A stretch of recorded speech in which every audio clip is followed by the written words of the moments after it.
sadayana, wilujeng parepang deui sareng simkuring anu ditanada dina acara Warta Sunda.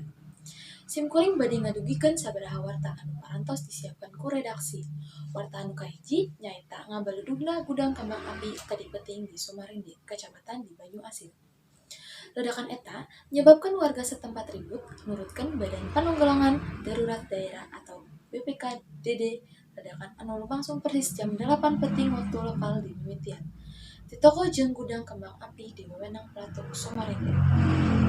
Sabab ledakan eta rada kuat, 4 mobil seuneu beak cae salela aksi. Kajadian ieu oge nyababkeun 2 jalma maot sarepan belas anu sanesna luka. Korban keur diurus ku pejabat Palang Merah.